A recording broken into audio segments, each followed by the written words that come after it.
Assalamualaikum warahmatullahi wabarakatuh. Pada video kali ini, kita akan belajar seputar CSS. CSS merupakan cara untuk men-styling dari sebuah halaman website. Dengan kata lain, dengan CSS, kita bisa mempercantik tampilan sebuah website. Cara membuatnya adalah kita bisa menambahkan text style ya. Misalnya, saya simpan di dalam tag head. Kenapa saya simpan di dalam tag head? Misalnya karena kita ingin semua styling itu berpengaruh ke semua tag yang ada di dalam body. Jadi, browser akan membaca tag style dulu, lalu setelah itu akan diterapkan pada tag yang dibutuhkan. Jadi, kita letakkan di sini. Misalnya, saya tambahkan style seperti ini. Setelah itu, apa yang akan kita lakukan? Misalnya kita ingin melakukan perubahan pada tag H1. Maka di sini saya bisa menuliskan sebuah identifikasi tag H1. Setelah itu saya buka kurung kurawal seperti ini. Setelah itu saya enter agar lebih rapi. Nah, di dalam tag style ini pembuka dan penutupnya. Di dalam tag style itu ada H1. H1 ini akan memberikan pengaruh pada tag H1 yang ini. Apa yang akan kita lakukan? Misalnya kita ingin mengubah warnanya. Maka di sini saya bisa tulis color, maka otomatis akan dibuatkan. Misalnya saya ingin warnanya biru. Makanya bisa dilihat di sini. Otomatis warnanya akan berwarna biru. Kalau kita ingin mengubah tag yang lain, maka kita tinggal menambahkan di dalam style. Contoh misalnya kita ingin tag H2. Kita ingin ubah warna dari tag H2. Misalnya, ini kita bisa masukkan lagi color. Misalnya kita ingin warna merah. Nah, warna red. Ini teman-teman sekalian, ketika ingin di sini langsung berubah ya.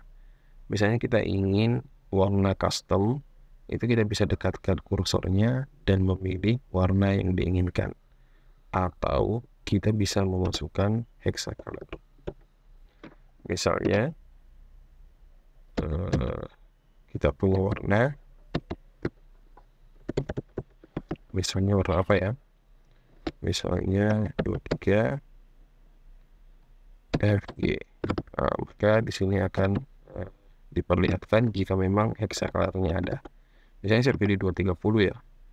Atau misalnya saya pilih warna custom, misalnya warna kuning atau orange seperti ini. Nah, di sini akan diperlihatkan kode RGB-nya seperti ini. Atau teman-teman bisa mengambil di internet hexacolor. Hexacolor tinggal di copy paste yang diawali dengan hashtag seperti itu. Nah, fitur yang pertama adalah color. Misal, kita ingin menambahkan warna di background pada tag 1. Nah, ini kita bisa isi lagi, misalnya background color. Misalnya kita ingin warna merah, kita tulis red. Nah, kita bisa lihat color ini untuk warna fontnya, background color untuk warna backgroundnya. Contoh yang lain dari CSS adalah, dan paling penting juga adalah persoalan padding. Kita bisa lihat, kita ulangi, padding. Padding ini fungsinya untuk memberi jarak yang berada di dalam tag. Misalnya kita ingin jaraknya 30 pixel. Nah, maka kita bisa lihat jarak antara font dengan tepian backgroundnya itu adalah 30 pixel. Semakin besar, maka semakin besar pula jaraknya. Nah, ini untuk padding. Tag H1 untuk jarak itu kita bisa beri juga misalnya margin. Oke, margin misalnya saya pengen marginnya misalnya margin sebelah kiri. Margin itu adalah jarak di sebelah kiri. Misalnya saya beri 30 pixel. Kita lihat, maka dari sisi kiri browser itu akan berjarak sejauh 30 pixel. Jika saya perbesar misalnya 70, maka jaraknya akan semakin jauh teman-teman sekalian. Jadi kita bisa lihat perbedaan antara padding dan margin. Nah, Ini jika yang dimodifikasi adalah tag-nya. Ini kita bisa memberikan style pada website kita dengan cara yang lain, yaitu dengan cara menambahkan kelas. Misal ini saya hapus. Kelas biasanya diawali dengan menambahkan titik di depan. Misal kita ingin membuat kelas warna merah. Misalnya saya bisa tulis di sini text red. Namanya bisa terserah apa saja, yang penting mudah diingat. Misalnya saya membuat sebuah nama kelas yang diawali dengan titik. Sekali lagi, ketika di dalam sebuah style ada nama kelas, ada sesuatu yang diawali dengan titik, maka itu disebut dengan kelas. Jadi ini adalah kelas tag red di dalam style. Nah, kita mau apa? Misalnya karena kita buat dia representatif, text red berarti warna teksnya merah. Tadi itu kita sudah buat. Jika mau ubah teks menjadi merah, maka kita masukkan color, misalnya warna merah. Nah, ini tidak ada tag yang berubah ya di dalam previewnya. Kenapa? Karena tidak ada yang memanggil text red ini. Sekali lagi, teks ini adalah sebuah kelas. Cara menggunakannya atau cara menerapkannya adalah memanggilnya pada tag yang dibutuhkan. Contoh kita ingin di tag H4 ya, yang ini, atau di tag H3 misalnya. Saya ingin dia berwarna merah. Di sini saya bisa menambahkan kelas. Setelah itu di dalam tanda kutip kita tuliskan nama kelasnya, text red. Nah, bisa dilihat otomatis berubah. Ini jika ada dua tag H3 misalnya, tag H3 misalnya ini tag H3 kedua. Oke. Maka kita lihat tag H3 yang pertama dan tag H3 yang kedua itu berbeda. Yang pertama dia berwarna merah, yang kedua dia berwarna hitam.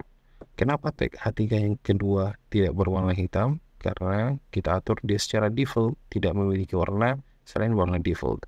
Adapun yang pertama kita telah memodifikasinya dengan memberikan kelas text red pada styling. Nah, bagaimana jika kita ingin setiap tag H3 otomatis berubah menjadi warna merah?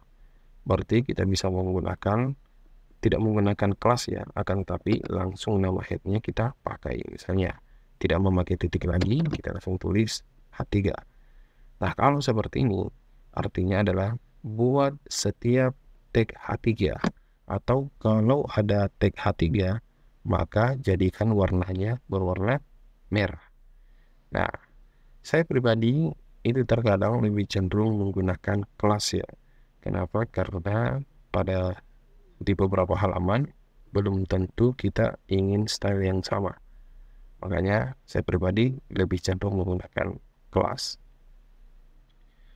Ini adalah penulisan styling yang pertama. Ini saya bisa hapus. Kita akan tunjukkan bagaimana cara menuliskan style yang kedua. Cara penggunaan styling yang kedua adalah kita bisa langsung menuliskannya pada tagnya.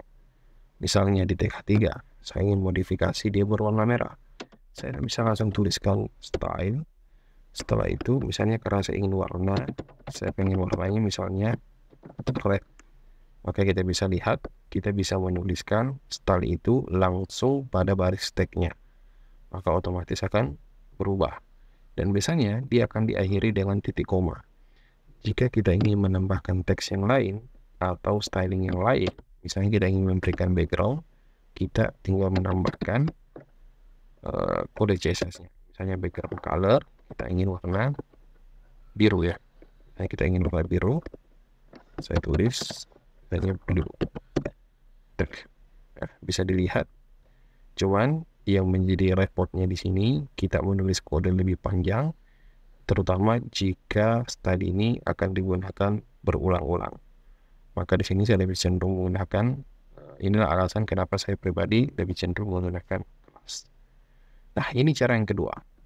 Cara yang ketiga, dan ini adalah cara yang paling disarankan, adalah memisahkan antara file HTML dengan file CSS. Caranya, kita bisa membuat file baru. Kita bisa klik new file, terus misalnya saya tulis nama stylenya, misalnya style.css. Namanya bisa apa saja teman-teman sekalian selain style, akan tetapi kebanyakan tutorial itu menuliskan style ya .css, dan pastikan ekstensinya adalah CSS. Ini saya enter. Nah, sekarang kita punya file CSS. Misal saya ingin mengubah tag H1 itu berwarna merah. Di sini saya bisa langsung tuliskan nama tagnya H1. Ini artinya saya mau modifikasi tag H1. Setelah itu buka kurung kurawan, saya enter. Tadi kalau untuk mengubah warna itu adalah color. Nah, di sini saya bisa ubah red. Saya save. Kita bisa lihat di sini belum ada perubahan ya.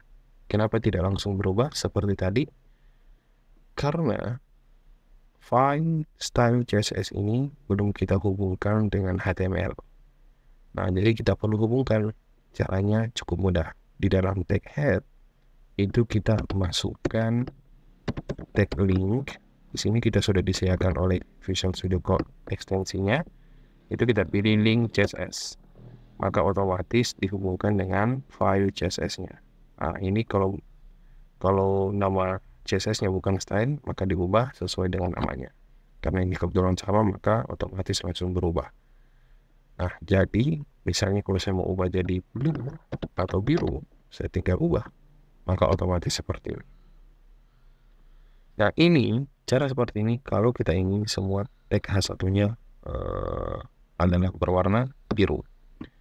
Nah, sekarang bagaimana jika sebuah kelas itu berarti saya tinggal tambahkan titik. Misalnya saya bisa tulis warna merah. Sangat disarankan teman-teman menuliskannya di dalam bahasa Inggris ya, terutama jika teman-teman nantinya bekerja kolaboratif dengan orang-orang yang ada di luar negeri. Misalnya warna merah karena dia warna merah, jadi misalnya kita buat dia representatif, maksudnya nama kelasnya sesuai dengan isinya. Berarti di sini adalah red. Jadi saya punya kelas warna merah. Kelas warna merah ini saya bisa pakai di tag manapun. Misalnya saya mau pakai di tag P. Nah, berarti saya ke index, saya cari tag P, saya tinggal panggil kelas yang ada di style tadi. Ini nama kelasnya adalah warna merah. Berarti di tag P saya tinggal tulis spasi kelas, nama kelasnya tadi adalah warna merah. Oke, bisa dilihat di sini. Ini adalah tag P. Bisa lihat ya, langsung berubah warna merah. Di sini kita bisa menambahkan hal yang lain.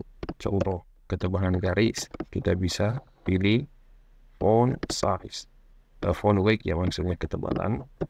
Font weight misalnya saya bisa pilih 500. Atau saya pilih misalnya 700. Semakin besar angkanya, maka dia semakin tebal teman-teman sekalian. Bisa juga misalnya font style, font style. Di sini ada banyak stylingnya. Misalnya saya bisa pilih italic. Nah, jadi walaupun tidak menggunakan tag I, saya bisa mengirimkan tag P ini dengan menggunakan styling. Seperti itu teman-teman. Jadi kuncinya adalah penulisan styling itu atau CSS ada 3.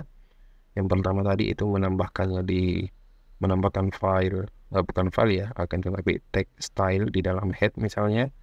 Yang kedua caranya adalah menulis style langsung pada baris kodenya. Dan cara ketiga, dan ini yang paling disarankan, itu memisahkan file HTML dan file CSS-nya. Akan tetapi jika cara ini digunakan, maka pastikan teman-teman telah memanggil di tag head file CSS-nya.